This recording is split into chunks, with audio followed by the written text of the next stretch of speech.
عزت قرآن عظیم میں ارشاد فرماتا ہے ان اولیاءہ الا المتقون، اللہ کے ولی متقی ہوا کرتے ہیں، پرہیزگار ہوا کرتے ہیں، ان کے دل میں خوف الہی ہوا کرتا ہے، خشیت الہی سے ان کا دل منور رہا کرتا ہے، نور اور انوار و تجلیات سے ان کا دل منور ہوا کرتا ہے۔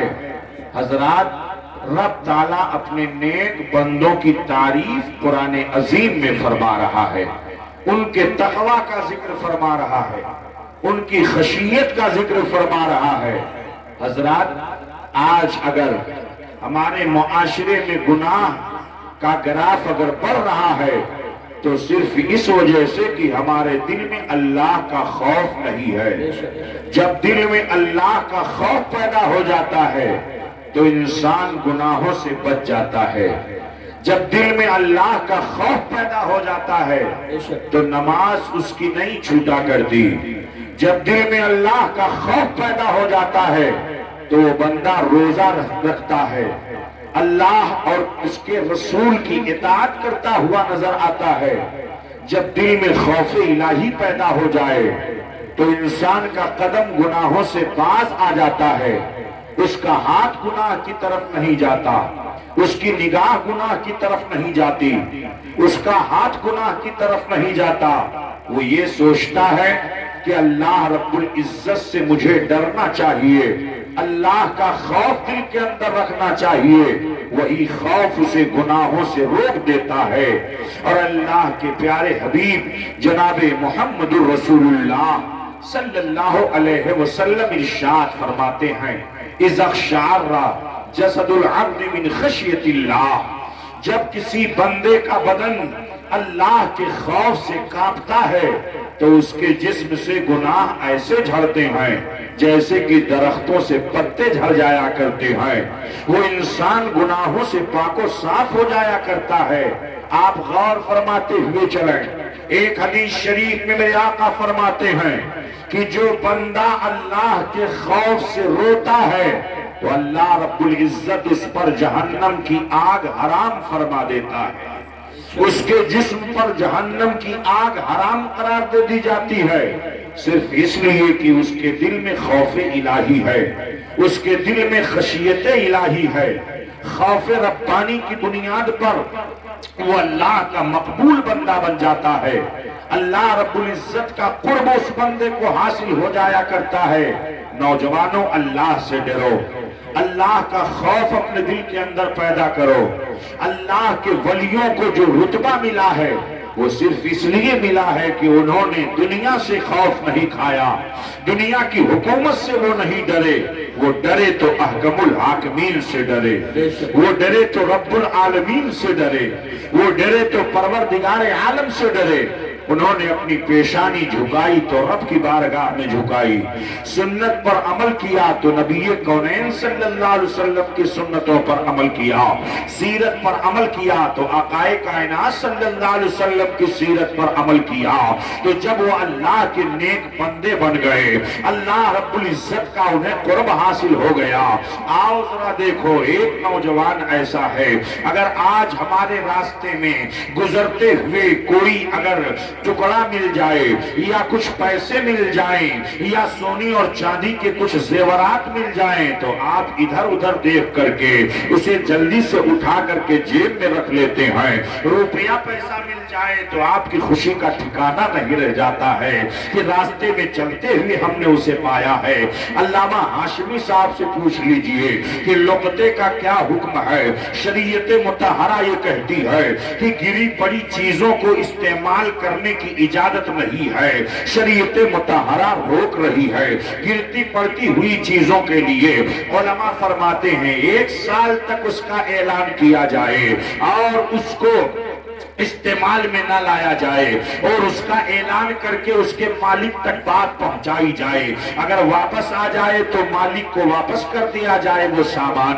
اور اگر مالک واپس نہیں آتا ہے، بعض روایتوں میں ہے 6 مہینے تک اعلان کیا جائے، بعض روایتوں میں ہے کہ 3 مہینے تک اعلان کیا جائے. بہرحال اس کا اعلان کیا جائے گا. مالک اگر واپس آ جاتا ہے تو وہ لقطہ اور گری پڑی چیز اس کے حوالے کر دی جائے گی. اور اگر نہیں مالک آتا ہے تو ایسی صورت میں اسے غریبوں فقیروں کے درمیان تقسیم کر دیا جائے گا، غریبوں پر اسے تقسیم کر دیا جائے گا. اللہ کا خوف جب دل کے اندر پیدا ہو جائے تو انسان گناہوں سے بچ جاتا ہے.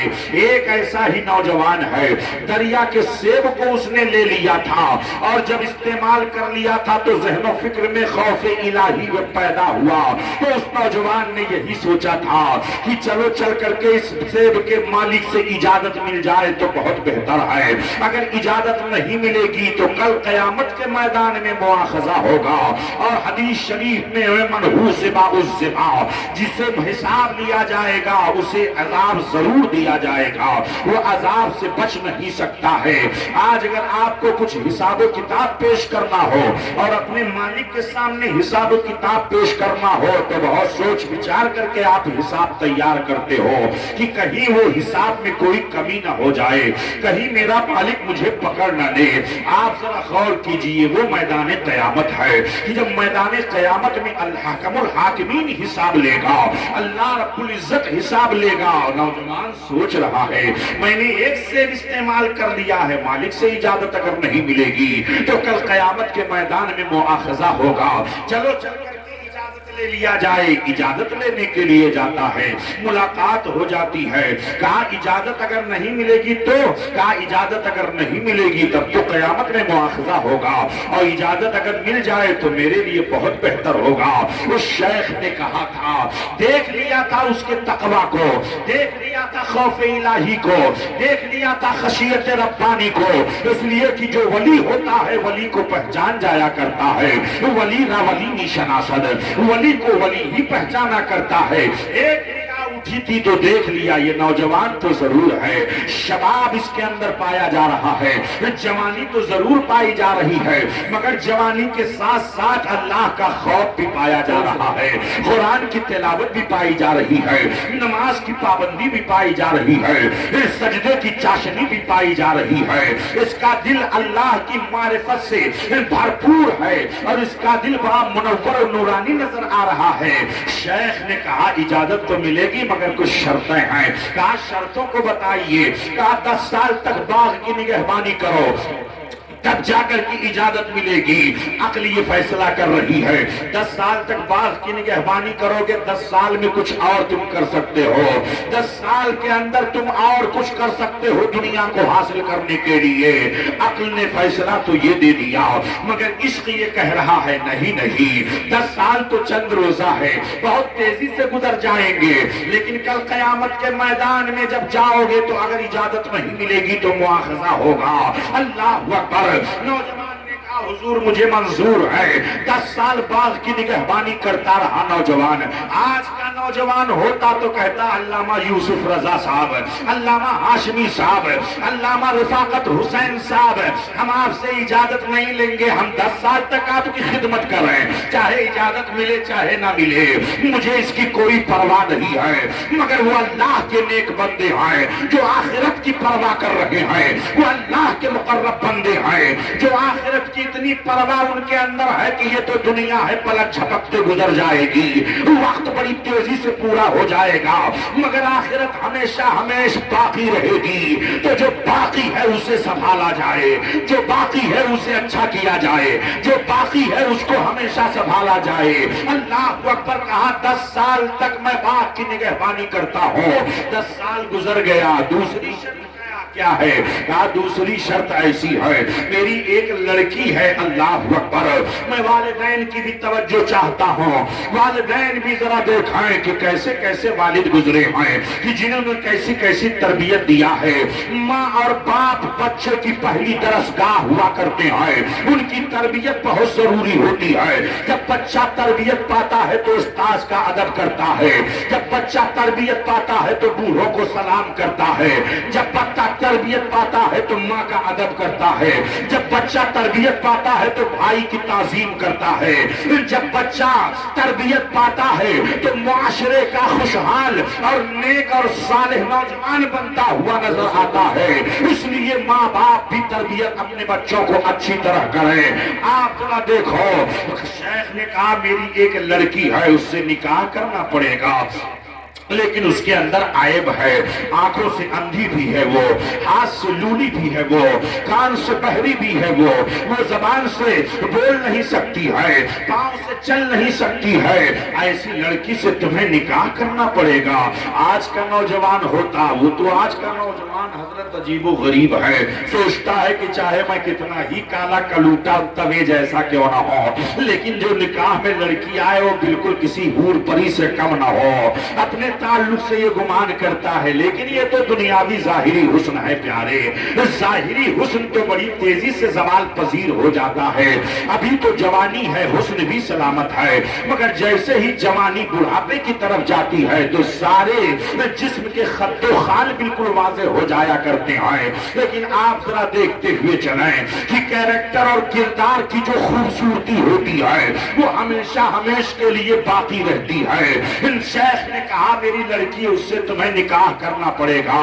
نوجوان سوچنے لگا اگر لڑکی سے نکاح نہیں کروں گا تب اجازت نہیں ملے گی، اور اگر نکاح کر لیتا ہوں تو وہ اپاہج لڑکی میرے سامنے آ جائے گی، پوری زندگی اس کی خدمت کرنا پڑے گا، میں کیسے اسے برداشت کر سکتا ہوں۔ عشق نے کہا اجازت لے لو، عقل نے کہا کہ اجازت نہ لے لو، ان دونوں میں فیصلہ آپ کس کو کر رہے ہیں؟ آپ ذرا دیکھتے ہوئے چلیں تو عشق نے کہا کہ دیکھو یہ دنیا ہے، چند روزہ کی زندگانی ہے، آخرت ہمیشہ ہمیشہ باقی ہے۔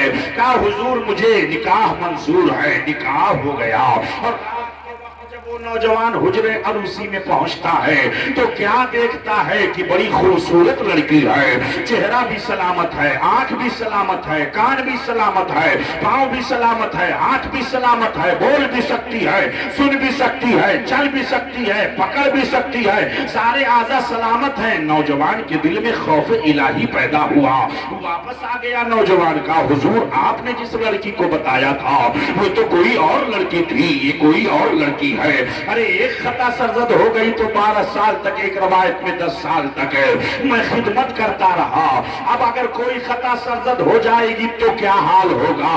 نوجوان کو جب یہ دیکھا کہ کس کے دل میں اتنا خوف الہی ہے تو اس بزرگ نے اس نوجوان کو سینے سے لگا لیا، رخسار کا بوسہ دیا، کہا میرے بیٹے وہی میری لڑکی ہے، وہی میری لخت جگر ہے، میں نے اس کو اندھی کہا ہے اس لیے کہ اس نے کبھی کسی غیر محرم کو دیکھا نہیں ہے، میں نے اسے زبان سے گونی کہا ہے، اس نے کبھی غیر محرم سے بات نہیں کیا ہے، کبھی خلاف شرع کوئی کام نہیں کیا ہے، خلاف شرع اس نے اپنا قدم گھر سے باہر نہیں نکالا ہے، اس لیے میں نے اسے اندھی بھی کہا ہے، بہری بھی کہا ہے، لولی بھی کہا ہے، لنگڑی بھی کہا ہے، میری لڑکی بڑی متقیہ پرہیزگار ہے۔ تو جب باپ اتنا متقی ہو اور ماں اتنی متقیہ ہو، عابدہ ہو، زاہدہ ہو، تو بیٹا پیلے پیلا نہیں ہوگا تو اور کون ہوگا، شاہ جیلا نہیں ہوگا تو اور کون ہوگا؟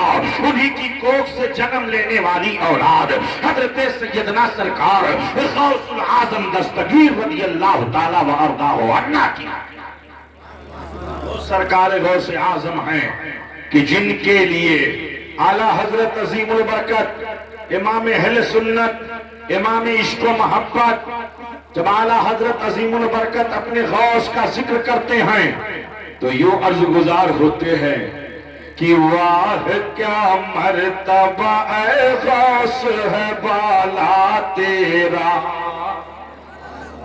واہ کیا مرتبہ اے قوس ہے بالا تیرا،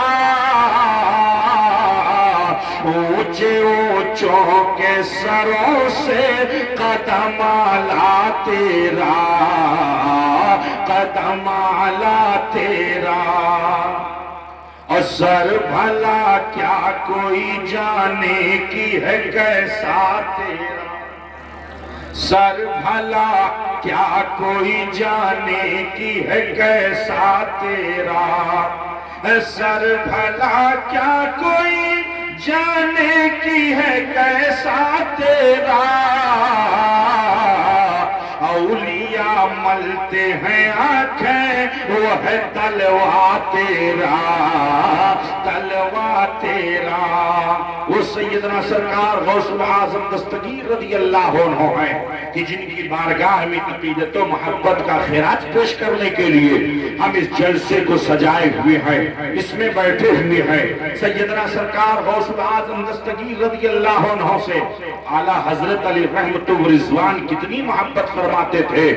ایک مرتبہ جب ایک شیرینی جب لائی گئی اور اعلیٰ حضرت عظیم البرکت امام اہل سنت نے سرکار غوث اعظم رضی اللہ عنہ کا ذکر کرنے کے بعد جب شیرینی تقسیم کی جانے لگی اور تقسیم کرنے والے کی بے توجہی کی بنیاد پر شیرینی کا کچھ حصہ زمین پر گر گیا تو وقت کا مجدد، وقت کا امام اس شیرینی کو اپنے ہاتھ سے نہ اٹھا کر کے زبان سے چاٹ رہا ہے۔ اللہ اکبر۔ اعلیٰ حضرت عظیم البرکت سے پوچھا گیا حضور آپ نے ہاتھ سے کیوں نہیں اٹھایا، زبان سے کیوں چاٹ لیا؟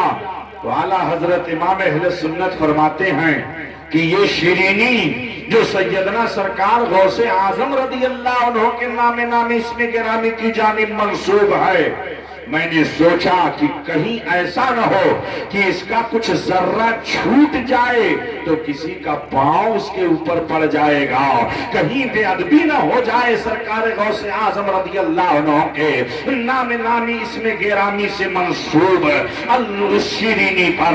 تو امام اہل سنت فرماتے ہیں کہ میں نے اسے چاٹ لیا۔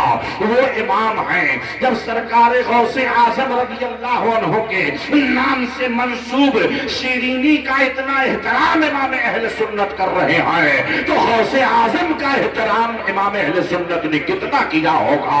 ان کے شعر سے ذرا آپ دیکھتے ہوئے چلیں کہ اعلیٰ حضرت عظیم البرکت امام اہل سنت امام عشق و محبت سیدنا سرکار غوث اعظم دستگیر رضی اللہ عنہ سے کتنی محبت فرماتے ہیں کہ جب 8 سال کا ہوا تو مجھے معلوم ہو گیا کہ بغداد معلیٰ کی سمت کون سی ہے، بغداد معلیٰ کس طرف پڑتا ہے۔ تو فرماتے ہیں کہ پوری زندگی کبھی سرکار غوث اعظم رضی اللہ عنہ کے بغداد شریف کی طرف میں نے اپنا پاؤں نہیں پھیلایا۔ وہ امام اہل سنت ہیں، وہ مجدد دین و ملت ہیں جو سیدنا سرکار غوث اعظم رضی اللہ عنہ کی تعظیم کر رہے ہیں۔ آپ ذرا غور کرتے ہوئے چلیں اعلیٰ حضرت عظیم البرکت امام اہل سنت امام عشق و محبت یوں عرض گزار ہوتے ہیں کہ تو حسینی حسنی کیوں نہ موہی ہوتی ہو، تو حسینی حسنی کیوں نہ موہی ہوتی ہو، اے خضر مجمع بحرین ہے دریا تیرا، دریا تیرا۔ اعلیٰ حضرت عظیم البرکت امام اہل سنت نے جس طرح محبت کا خراج پیش کیا ہے، آؤ اپنے غوث کی سیرت کو دیکھتے ہوئے چلیں۔ آپ کی سیرت سے بچوں کو بھی سبق مل رہا ہے، جوانوں کو بھی درس مل رہا ہے، آپ کے بڑھاپے سے بوڑھوں کو بھی سبق مل رہا ہے۔ آپ کی زندگی کے ایام ذرا دیکھو، سرکار غوث اعظم دستگیر رضی اللہ عنہ نے کبھی جھوٹ نہیں بولا، ماں کی تعظیم سرکار غوث پاک رضی اللہ عنہ نے اتنا کیا کیا کہ ماں کی تعظیم اور ماں کے وصایا شریف پر کس قدر عمل کیا ہے۔ یہ سرکار غوث اعظم فرماتے ہیں کہ جب میں بغداد شریف علم حاصل کرنے کے لیے جا رہا تھا تو ڈاکوؤں نے حملہ کیا تھا، اور ان ڈاکوؤں کے سامنے میں نے اپنی ماں کی وصیت کو پیش کر دیا تھا، اور میں نے کہا تھا کہ میری ماں نے وصیت کیا ہے بیٹا کہ تم پر مصیبت کا پہاڑ آ جائے مگر کبھی تم جھوٹ نہیں بولنا۔ آج ہمارے بچے معاشرے میں جھوٹ بولتے ہوئے نظر آتے ہیں، ہمارے بچے ایک دوسرے کو گالی گلوچ دیتے ہوئے نظر آتے ہیں، ہمارے بچے بوڑھوں کا مذاق اڑاتے ہوئے نظر آتے ہیں۔ ہم نے اپنے بچوں کی تربیت صحیح ڈھنگ سے نہیں کی ہے۔ اگر ہم نے اپنے بچوں کی تربیت صحیح ڈھنگ سے کی ہوتی تو ایسی صورت میں بچہ جھوٹ نہیں بولتا، بچہ بڑوں کی تعظیم کرتا، بچے کے اندر خوف الہی پیدا ہو جاتا۔ ہماری تربیت کا بڑا عمل دخل ہے۔ سیدنا سرکار غوث پاک رضی اللہ عنہ فرماتے ہیں کہ وہ سارے کے سارے ڈاکو سچ کی برکت سے میرے ہاتھ پر بیعت کر کے مکمل طور سے گناہوں سے توبہ کر لیتے ہیں، اور ایک سرکار غوث پاک کی نگاہ پڑی ہے کہ ان سب کو ولایت کا بادشاہ بنا دیا ہے، ولی کامل بنا دیا ہے، وہ سرکار غوث اعظم کی نگاہ مبارک ہے۔ تو اعلیٰ حضرت عظیم البرکت امام اہل سنت، امام عشق و محبت اسی طرف اشارہ کرتے ہوئے کہتے ہیں کہ آج ہماری نسبت جو ہے وہ قادری ہے۔ سیدنا سرکار غوث اعظم دستگیر رضی اللہ عنہ کے سلسلے سے آپ کے سلسلے میں جو داخل ہو گیا، سرکار غوث پاک فرماتے ہیں کہ میرا کوئی مرید مرنے سے پہلے بغیر توبہ کے وہ نہیں مر سکتا ہے، مرنے سے پہلے پہلے اسے توبہ کی توفیق مل جائے گی۔ وہ سرکار غوث پاک ہیں کہ امام اہل سنت دعا کا طریقہ بتا رہے ہیں، یوں دعا کرو کہ قادری کر قادری رکھ قادریوں میں اٹھا، اور قدر عبد القادر قدرت نما کے واسطے۔ اور اعلیٰ حضرت عظیم البرکت فرماتے ہیں تجھ سے در اور در سے سگ اور سگ سے ہے مجھ کو نسبت، تجھ سے در در سے سگ اور سگ سے ہے مجھ کو نسبت، کہ تجھ سے در در سے سگ اور سگ سے ہے مجھ کو نسبت، حشر تک میرے گلے میں رہے پٹا تیرا، پٹا تیرا، حشر تک میرے گلے میں رہے پٹا تیرا، پٹا تیرا۔ سیدنا سرکار غوث اعظم دستگیر بغداد شریف پہنچے، علم حاصل کرنے لگے۔ آپ فرماتے ہیں کہ میرے ساتھ کچھ اور طلبہ تھے جو علم حاصل کر رہے تھے۔ ایک مرتبہ بغداد شریف میں ایک ولی کی کرامت بہت مشہور ہوئی کہ وہ جب چاہتے تھے غائب ہو جاتے تھے، جب چاہتے تھے حاضر ہو جاتے تھے۔ ایک مرتبہ ہم سبوں نے پلان بنایا کہ چلو چل کر کے ان کی بارگاہ میں حاضری کی سعادت مل جائے، تو کچھ طلبہ تیار ہوئے۔ انہی طلبہ میں ایک طالب علم ایسا تھا جو بڑا غضب کا ذہین تھا۔ جب طلبہ غضب کے ذہین ہوتے ہیں تو کچھ طلبہ ایسے ہوتے ہیں جو اپنے سامنے استاذ کو بھی کچھ نہیں سمجھتے ہیں، اپنی ذہانت پر انہیں ایسا ناز ہوتا ہے۔ ابن سقا نامی ایک طالب علم تھا، اس نے کہا چلو میں اس اللہ کے ولی سے ایسا سوال کروں گا کہ چکرا جائے گا، میرے سوال کا جواب نہیں دے پائے گا۔ دوسرے نے کہا میں بھی سوال کروں گا، دیکھتا ہوں میرے سوال کا جواب دے پاتے ہیں کہ نہیں دے پاتے ہیں۔ تو دونوں نے جب اتنا کہا تو سیدنا سرکار غوث پاک رضی اللہ عنہ فرماتے ہیں کہ کیسی نیت، بری نیت لے کر کے تم جا رہے ہو یار؟ میں تو اچھی نیت لے کر کے جاؤں گا، میں جاؤں گا تو ان کے چہرے کا دیدار کرنے کے لیے جاؤں گا، میں ان کے رخ زیبا سے برکت حاصل کرنے کے لیے جاؤں گا۔ اور اچھی اور بری نیت کا بڑا عمل دخل ہوتا ہے پیارے۔ اگر اچھی نیت ہو تو ایسی صورت میں سارے اعمال قبول ہو جاتے ہیں۔ انما الاعمال بالنیات، سارے اعمال کا دار و مدار نیتوں پر ہوا کرتا ہے۔ اچھی اور بری نیت. ایک واقعہ بتا دوں، اسی بھارت کے اندر ایک بادشاہ تھا. اس نے دیکھا کہ کسانوں نے گنا بہت بویا ہوا ہے، تو گنا چوسنے کے لیے آیا، اور آنے کے بعد جب گنا چوسا تو بڑی مٹھاس اسے لگی، بہت میٹھا تھا گنا. اور اس نے کہا، دوسرے ایک ہفتے کے بعد آیا، کہا جتنے گنے بونے والے کسان ہیں سب پر ٹیکس عائد کر دو، لگان لگا دو. اور اس نے کسان سے کہا کہ لاؤ ذرا گنا لے کر کے آؤ. جب کسان گنا لے کر کے گیا اور جب چوسنے لگا تو ساری مٹھاس غائب.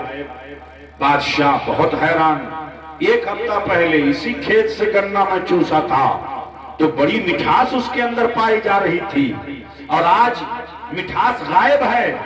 کسان سے کہا بات کیا ہے؟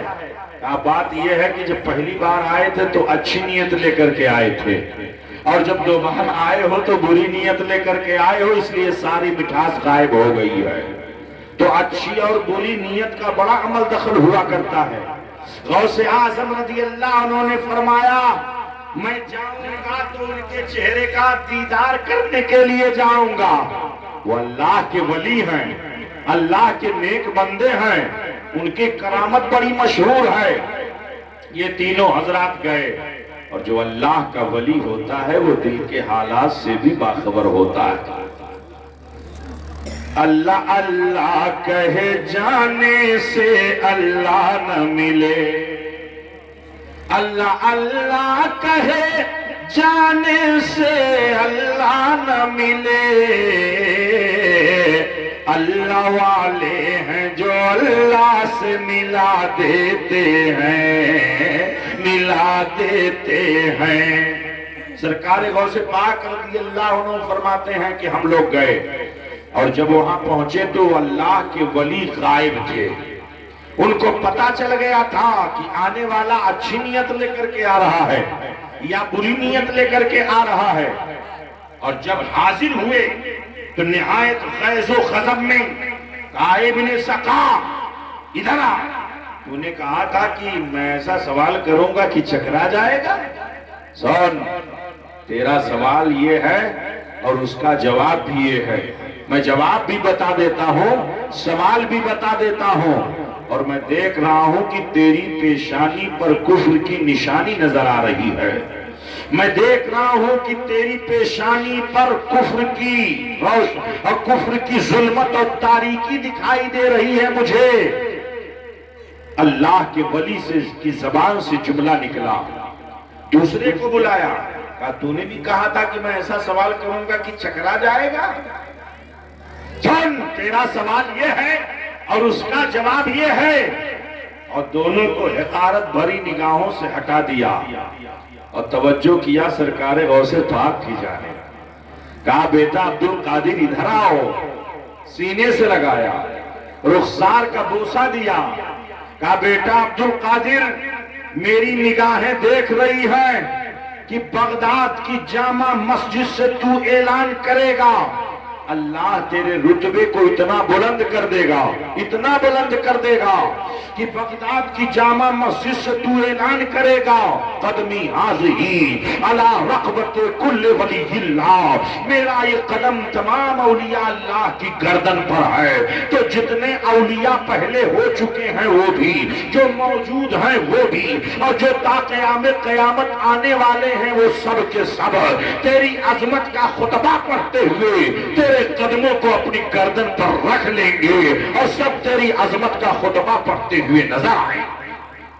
اعلیٰ حضرت عظیم البرکت شہر بریلی اور شہر محبت سے پکار اٹھے کہ جو ولی قبل ہوئے بعد ہوئے یا ہوں گے، جو ولی قبل ہوئے بعد ہوئے یا ہوں گے، سب ادب رکھتے ہیں دل میں میرے آقا تیرا، میرے آقا تیرا. وہ سرکار غوث اعظم دستگیر رضی اللہ عنہ ہیں کہ جو فرماتے ہیں کہ دیکھو جو قادر کا وفادار نہیں، وہ عبد القادر کا وفادار نہیں ہو سکتا ہے۔